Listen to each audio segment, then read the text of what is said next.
with Whoopi, Abby Huntsman, Joy Behar, Sunny Hostin, Meghan McCain, and Anna Navarro.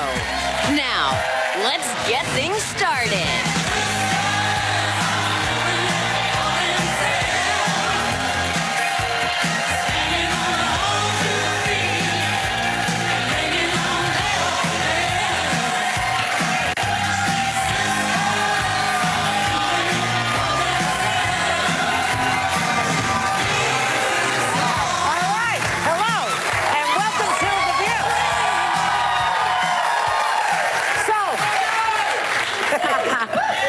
Wow, a lot of guys here today. Yeah.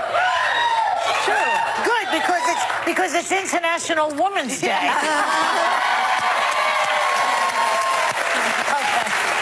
So, in fact, we thought the Annie Lennox, Aretha Franklin hit, Sisters Are Doing It For Themselves, was an appropriate walkout song since today is International Women's Day. And we're going to talk about that in a bit, but first, I have been starting every show since Whoopi's been out of the show, home sick, telling you that she's getting better, which she is, and that she'll be back soon. But today I'm going to let her give you the update herself. Take it away, Whoopi. Hey, yes, it's me. I am here. I am up and moving around, not as fast as I'd like to be, but I am okay. I'm not dead. So here's what happened. I had pneumonia, and I was septic. Pneumonia in both lungs, which meant there was fluid, there was all kinds of stuff going on. And yes, I came very, very close to leaving the earth. Good news, I didn't. Thank you for all of your good wishes, all of the wonderful things that people have been saying. Even people who are not like huge fans of mine have actually said nice things about me. We all know that's going to change when I get back. But for right now, it's brilliant. And thank you for everything. And ladies, I cannot wait to see y'all. This has been interesting, and I'll tell you about it when we're all at the table. Okay. To everybody, see you soon.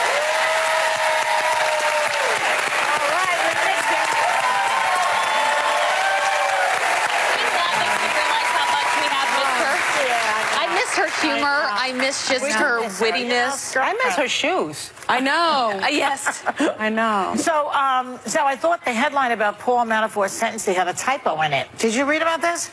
Okay, there's no such luck because a judge sentenced him to just 4 years in jail. He was supposed to get 24 years for defrauding banks and the government and failing to pay millions in taxes he made from a Ukrainian political consulting thing that he did.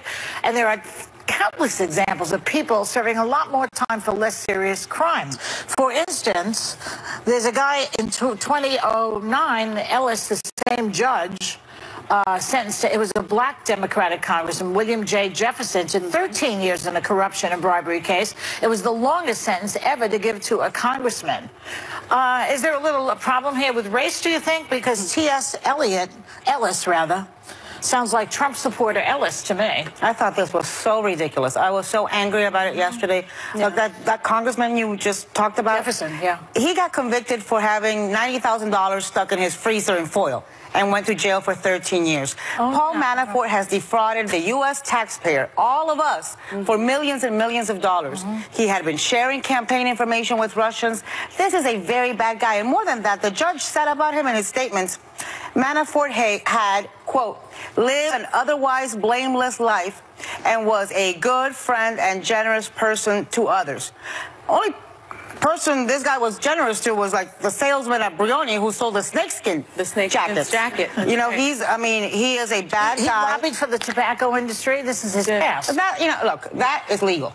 Defrauding the money laundering, defrauding taxes, being in conjunction with other governments about U.S. campaigns. Well, that's coming up, isn't it? That's in another trial, right? In D.C., I think he's facing another trial, another sentencing.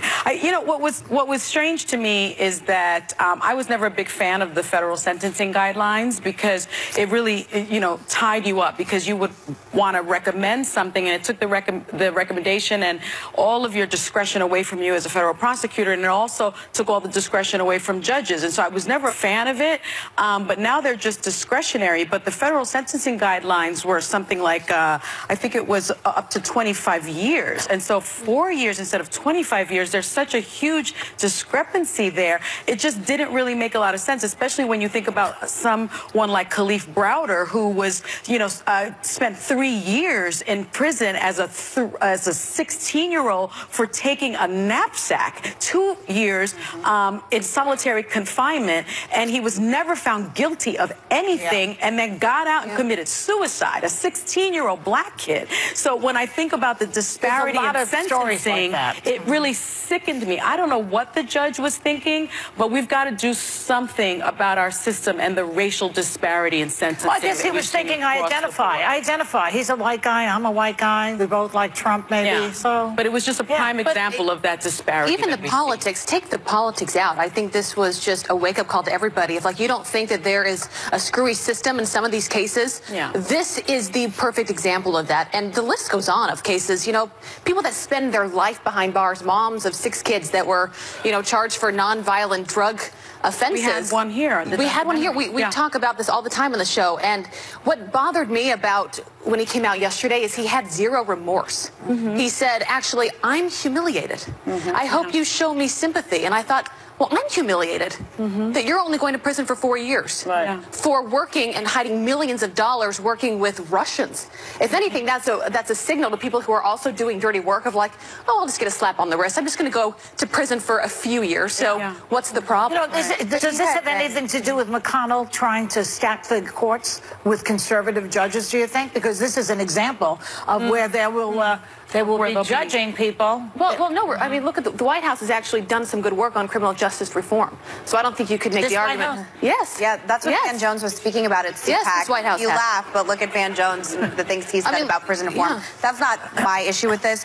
Paul Manafort was always a really bad guy. His lobbying firm was known as the torture lobby because they had a propensity for spinning foreign dictatorships for years and years and years. So he was someone that I think when he became President Trump's campaign manager, those of us who come from political circles, he is not someone anyone would touch with a 10-foot pole because of his nefarious past. So when he had such a high-level position, it automatically sounded off a lot of alarms. He actually was forbidden from having anything to do with the 2008 Republican National Convention because of concerns over his associations with Russian oligarchs. So he's always been a really bad guy. I always thought he would end up in jail. I thought for longer as well. But I think actually working for Trump ended up putting him in jail faster because it brought so much attention to who he is. Which is such a good point, and I think it's so shameful that this guy got away with defrauding the government of millions for years and years and years. And but for the scrutiny that came from working for Trump, he would have gotten away with it, and he did for decades. And will Trump pardon him? You try not paying your taxes. You try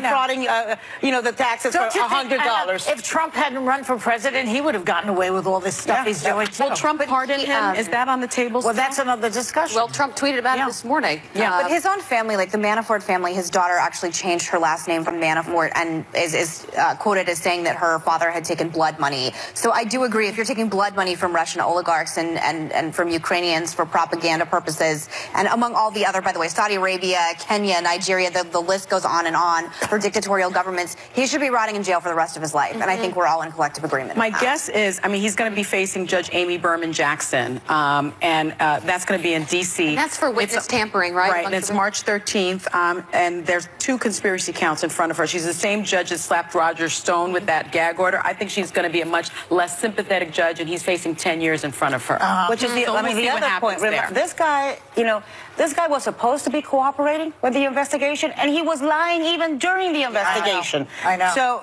this sentence is just inexplicable. It is immoral. And I think that the moral of this whole story is you wonder how many others are out there doing the same type of work that don't ever get caught, that don't ever get punished. But there's also like something here that it sets this precedent which was where the paradigm shift have to happen in politics, which I think especially Abby and Anna can attest to this, that there were people that would work for Trump that wouldn't work for anyone else, or that Trump would hire, that no one else would hire. He enjoys hiring people like this. And it's interesting that the chicken, because I always think he gets away with everything, and the chickens have sort of come home to roost. At least in the case of Paul Manafort. Let's take a break. When we come back, is Joe Biden about to announce he's running against Trump? But as we go to break, Annie Lennox is going viral with this International Women's Day in a video where she calls for global feminism and points out the problems that women around the world still face to this day. Yeah. 1 in 3 women and girls are impacted by physical or sexual violence in their lifetime. Over 2.7 billion women are legally restricted from having the same choice of jobs as men. Around the world, we still have a very long way to go before every woman and girl has access to equal rights. That is why we stand together as global feminists.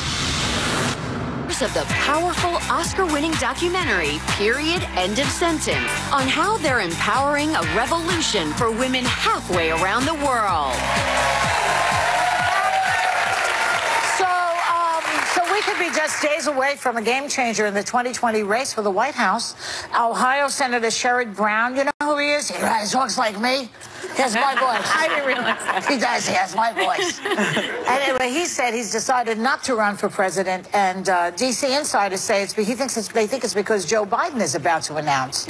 You know, because Joe and Sherrod are both like moderate Democrats. Am I right? They're not real lefties. Those appeal to blue collar. They appeal to the blue collar vote, which Trump got. I know a lot of Obama voters were blue collar too. So in the general election, do you think that Biden can go up against Trump? You know, he'll call him names. He'll call him crazy old Joe or something, and Biden has to say, well, okay, President Bone Spurs. You know, it'll be like that. what do you think will happen in the election with Biden? I got to tell you, I can't wait. I think, for me, Joe Biden is the anti-Trump. Yeah. Right? He is actually capable of human emotion. He can empathize. He has spent his entire life serving in government, not making money. It's been all about service. He has been with the same wife forever and a day. Yes. Yeah. He is coherent. He can put out a sentence that's got a verb and a noun, and you know, it's nothing. He knows the globe. He knows where different countries are. He can actually point to countries and say, he probably knows how to spell Venezuela all by himself. Yeah. All by himself. I can't wait for Biden to run. But they say he has baggage. Yeah. Biden. Yeah, but who doesn't? I don't know. I mean, after Trump, I mean, you know, he can't claim Trump. He can't claim the moral high ground. No. And so I don't think any baggage he has matters. I also think, I mean, it's anecdotal, but we've had people in the audience that are moderate Republicans, and we've asked them at the break, you know, would you vote for? That's true, rarely. Don't be bitter. But it's anecdotal. But they've said I would vote for Joe Biden, and so he's someone that I think appeals to independents. He appeals to moderate Republicans. I mean, I'm a pretty moderate person. Yeah, he's a very you would vote for appealing Biden? person. And against who? Against well, Trump? I think it's going to be really interesting to see what lane he goes in and how he channels himself, because a lot of the candidates so far have agreed to universal health care, free education, signed on with the new Green New Deal. What I will say, because I spent a lot of time in 2016 traveling the country and talking to voters, and my takeaway was that there was a lot missed about the mood of the country in polls and what the media was talking about. And I think what Joe Biden could do really well is he understands the mood of this country. He's not going to spend his time tweeting AOC. I think he understands the blue-collar workers. I think you're right. He has empathy. He has feelings. And so if there's anyone that can be successful, and I hope that he stays more in the moderate lane, because he can attract the middle of the country. What will happen in the primaries? I mean, that is really the question. I mean, are the lefties in the primary going to go after him? And is that going to split the party? What happens then? Joe's the only one I think that can be the adult in the room and say, do you guys want to win the primary or do you want to beat Trump? But he wants to win the general election. And that is the question, though. But there's an old adage that, and I'm going to mess this up, but Republicans get in line, Democrats get an ideology, and I think that the purity test is a real thing for liberals and Democrats right now. And whether we like it or whether the purity test, meaning that right now, I would still say that the new incumbent congresswomen like AOC are leading the party in a very specific direction, which is not a traditional Democratic direction in the vein of a Joe Biden. Well, you know, I disagree with that. Yeah, I have to say, I think that they get a lot of publicity, but it seems like Nancy Pelosi is leading the party right now. But I think it shows from, well, I think she is being pulled in a direction. I think she's doing the best. I think I conceded on the show that she was much more powerful than I had given her credit for originally. But I do think when it comes to primary challenges, we are going to see what this party is. And I know for people like you, Joy, and correct me if I'm wrong, you want to win. You want to win. You want to beat Trump. The question is, Joe you Biden, be willing Joe to? Piscopo, Joe anybody. Will you be willing to? But will you be willing to hedge? Joe Behar, my husband. I don't even know. Will you be willing to hedge? Like, let's say he hypothetically came out against the Green New Deal, and I don't speak for him. I have absolutely no idea. But if he did that, are you still okay? There are certain topics that I don't think that he will go, and I'm just pontificating on speculation that he wouldn't go full left on. Would someone like you still be comfortable with that? Yes, because there's a poll. Well, I was asking Joy directly. But that I would be comfortable with voting if he goes. She would vote for Megan Actis over Trump. It's true. I will vote for anybody who goes up and against most people will agree with you anybody. because there's a Monmouth poll that says it's just horrendous. I know. You know that. But I also think that I hope that's what happens because I will be interested to see which ends up happening is ideological purity or beating Trump, and that is and you have to trust me and Abby because we're the ones that spend the most time in red states. No shade. I'm telling you, if you go too far left, I'm telling you, and we want, by the way, if Trump wins, I want to repeat all the warnings we've given. But very quickly, there's a Monmouth poll. There's a 56% majority said they would rather vote for a Democrat they don't agree with on most issues who would be stronger against Trump, compared with 33% who would choose a candidate they agree with more but would be weaker against Trump in November 2020. Well, maybe it would be the Joy Behar voter. But Sonny, again, what about if they say that they're both too old? They are both old. I hate ageism. I hate it. Yeah, I don't think they're going to care. People talk about Joe Biden's age a lot. It's ridiculous. Guys, it's not like he's running against The Rock. He's running against Donald Trump. Put them both on a treadmill. Whomever's still alive can win. Also, we got to put that away. I don't like that. I agree with you. Yeah. I mean, Biden is fit, and Trump. Hamburger. Coming up, why one iconic Hollywood director is publicly trashing Oscar winner Cher. Yes, how dare he? We'll talk about that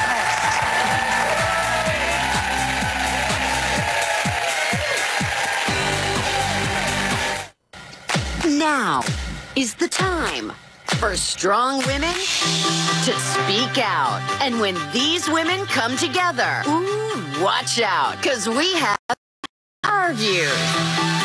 If you want to change, get out and make it. We have our voices. Every single one of us who have a moral compass have to speak up and listen to women. I'm a sharp-tongued woman. I'm proud of it. That's why when it's time to voice your view, this is where you come. Breaking barriers is not easy, but it is worth it.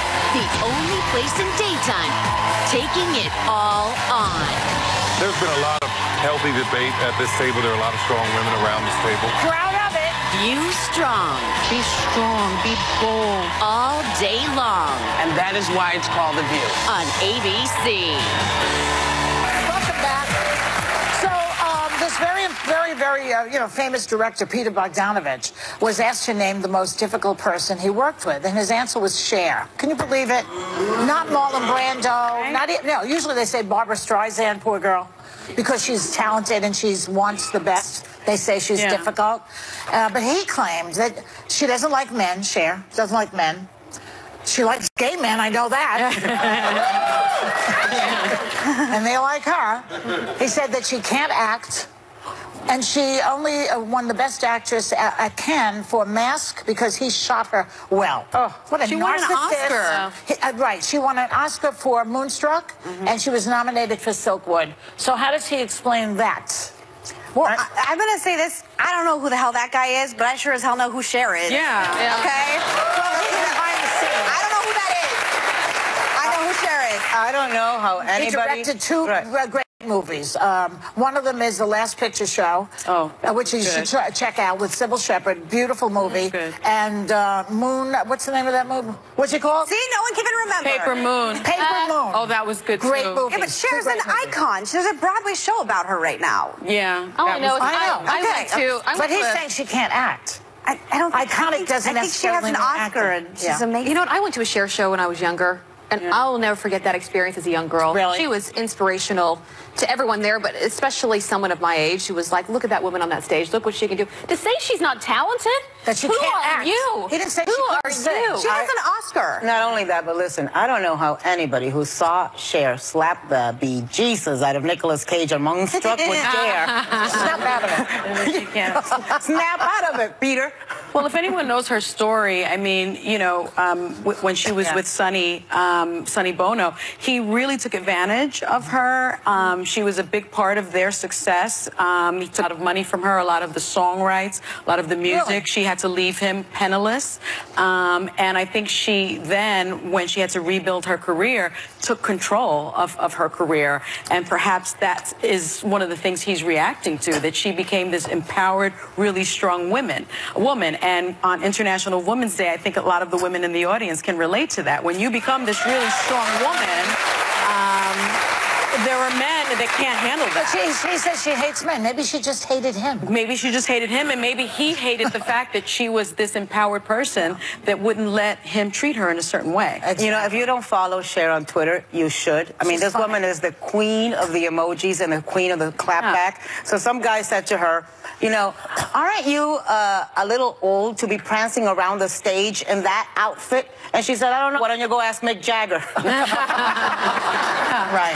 Okay, before we go out of this block, people here in New York, if you're looking for something to do, I went to see a play last night at the Cherry Lane Theater by my friend Matt Williams, who created Roseanne. Oh. Yeah, so he's really talented. There he is. It's called, and you won't believe the topic. I really can't say the title. Oh, It says, Actually, We're Blanked. Fill in the word. Okay. Actually, we're blanked. Get it? yeah. Yeah. It's at the Cherry Lane Theater. It's all about what's going on in the world right now, and they were just great. So go How see long that. is it on? It's just started. I went to opening night. Okay. And You stayed the it's whole only time. an hour and a half, no intermission, and really funny at the Cherry Thanks for Lane. inviting us, Joy. Till Yeah. April, someone just started. I know, What'd you right? say? Thanks for inviting us, Joy. I was invited. I can't bring everybody along with me. You know, these girls, they want come as everything. a They want my blood. I know. We come as a package deal. And you know what? Peter Bogdanovich would look really bad in a Bob Mackie dress. I'm just saying. I'll be right back.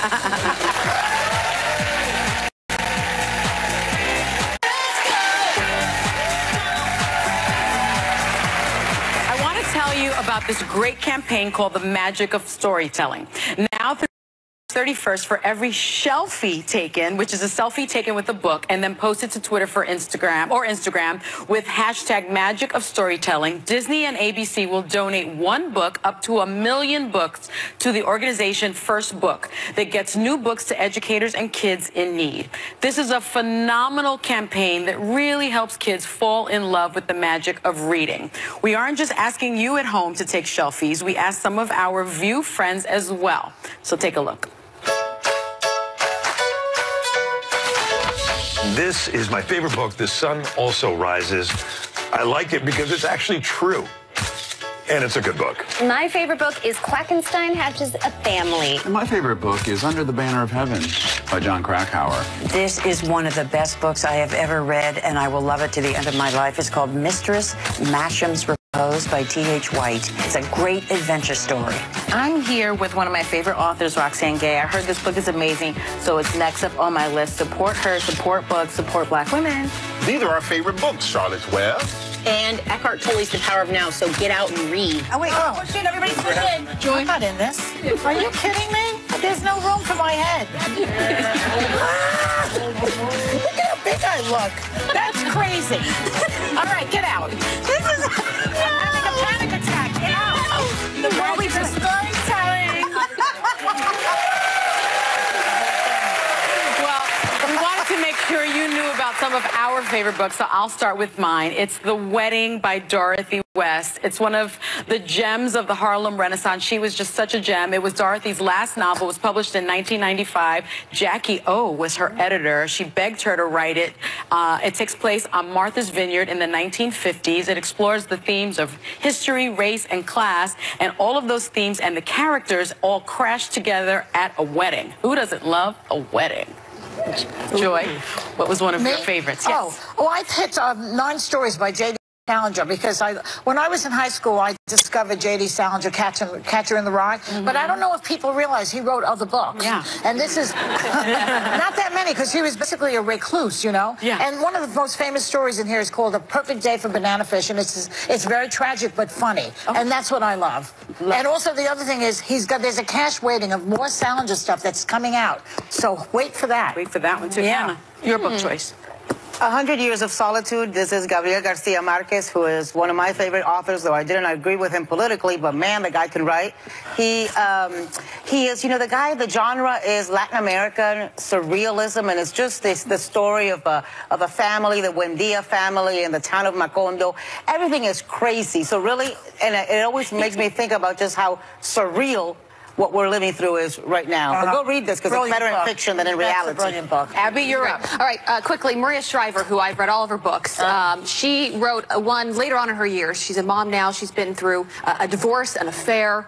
She's lost parents. She talks about being at ease with yourself, accepting yourself, loving other people. So I have it on my bedside table. It's one of those you can read just in a day, but whenever I've had a rough day, I just open it up and I just pick a chapter, and it just inspires you, reminds you what matters in life. Right now. Yeah, I love this book. Megan? Mine is The Old Man and the Sea by Ernest Hemingway. The Old Man, yes, I think many of you, it's a classic. It's about the story of Santiago, who's an old Cuban fisherman who hasn't brought in a catch for months, and then finally on the 85th day, he gets a giant marlin, and it's a story about human existence, overcoming adversity, mortality.